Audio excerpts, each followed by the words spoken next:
kusoo dhawaada barnaamij cusub aan ugu magac darnay akhbaaraadka caalamka iyo maalinlaha Jubba. waxaa barnaamijka idin daadihinayo anigoo ah Ismaaciil Kulmiye. waxaad naga daawan kartaan barta aanu baraha bulshada ku leenahay sida YouTube-ka iyo Facebook-ka. barnaamijka maanta waxaan idinkugu haynaa xaalad dagaaladii u dhaxeeyay Russia iyo Ukraine.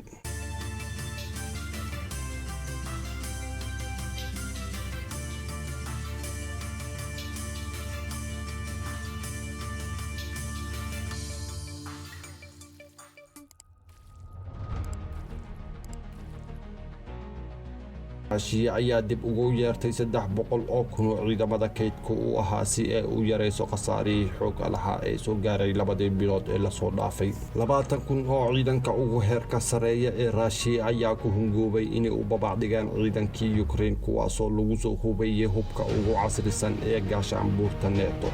sida ay u eg tahay xulufada NATO ayaa hadda ku gacan sareeya dagaalka u dhaxeeya Russia iyo Ukraine oo taageero ka helayso gaashaanbuurta NATO. laakiin su'aasha jawaabta u baahan ayaa ah maxaa keenay in madaxweyne Putin ku hanjabo nuclear haddii Ukraine soo dhaafto qadka cagaaran taasoo hadalhayn ka dhalisay kulankii fadhiga golaha qaramada midoobay. waxaa ka soo wareegata 7 bilood tan iyo markii taangiyada Russia gudaha u soo galeen Ukraine. 7daasi bilood kadib Russia waxay qabsadeen 2 gobol oo ku teedsan xadka labada dal. soo lama dhihi karo qorshaha Putin ma ahayn inuu qabsado Ukraine oo idil balse 2 gobol oo ka mid ah kuwaasoo kala ah Luhansk iyo Donetsk. 2 gobol waxaa ku nool dad asalkoodu yahay Russian. shacabka labadaasi gobol ayaa u dareeray referendum ay ku kala dooranayaan in ay ku biiraan Russia ama Ukraine ay la sii joogaan. haddaba maxaa keenay referendumka? qorshaha Russia miyuu isbedelay mise qorshahu waxa uu ahaa in ay ku soo daraan Russia 2 gobol ay ku nool yihiin dadka asalkoodu yahay Russia?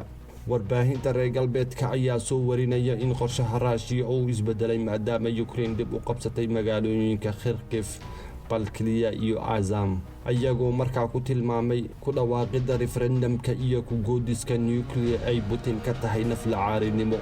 balse taas ayaa xaqiiqda ka dheer sababtoo ah maalintii Arbacada ahayd ayuu madaxweyne Putin uga dhawaaqay TV-ga qaranka Russia dekreeto uu magac daray abaabul qaybeedka muwaadiniinta taasoo dib loogu yeerayo ciidankii kaydka u ahaa Russia kuwaasoo lagu qiyaasay inay gaarayaan 2 milyan iyo bar.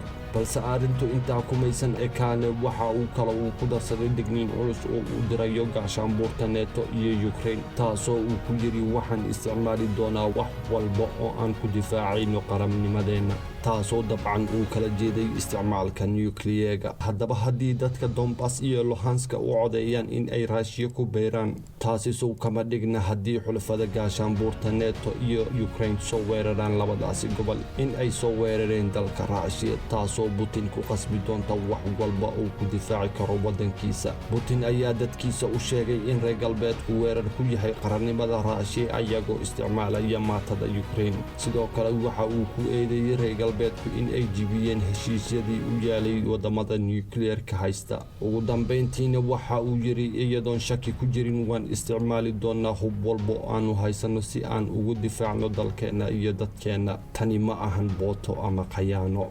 iyadoo waxaasi oo dhami ay dhacayeen ayaa markii ugu horeysay tan iyo markuu bilowday bandamiga COVID-19 ayaa madaxda adduunka isugu yimid xarunta golaha qaramada midoobay ayagoo markaa ka arrinsaday xaaladda Ukraine iyo Russia. ra'iisul wasaaraha dalka Faransa Emmanuel Macron ayaa ka codsaday wadamada caalamka in aysan dhexdhexaad ka noqon arrinta Ukraine iyadoo isla markaana ku eedeeyay Russia inay rabto in ay isticmaasho nuclear-ga. si kastaba ha ahaatee madaxda qaar ayaanan u arkin in ay habboon tahay in lala kala safto labada wadan. tusaale ahaan madaxweynaha dalka Senegal ahna madaxa sare ee African Union-ka ayaa ku baaqay in la joojiyo dagaalada oo wada hadallo lagu dhameeyo xaaladda si looga fogaado khatarta musiibada leh ee ka imaan karta isku dhacyo caalami ah.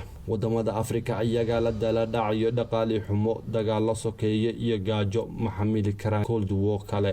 reer galbeedku horay ayay ugu sirmeen awoodda raashiya markay ay saareen cunaqabateyn taasoo ay kala dan lahaayeen in dhaqaalaha raashiya hoos loogu dhigo si ay u yareeyaan awoodda ay u leedahay raashiya in ay sii wado dagaalka ayagoo islamarkaana beegsaday lacagaha raashiya u yaala waddamada yurub balse waxa uu waaga ku bariyey markii madaxweyne putin ku dhuftay darbaaxo aysan filayn taasoo gelisay waddamada yurub qalqal xagga maciishada taasoo ku qasabtay in ay u hoggaansamaan amarada uu duldhigay madaxweyne putin amaradaas oo ah haddii ay yurub rabto gaaska dabiiciga raashiya in ay ku iibsadaan lacagta waddanka raashiya sida ay u eg tahay madaxweyne putin waxa uu diyaar u yahay in uu sii wado dagaalka uu kula jiro gaashaanbuurta neeto kuwaasoo isticmaalaya maatada ukraine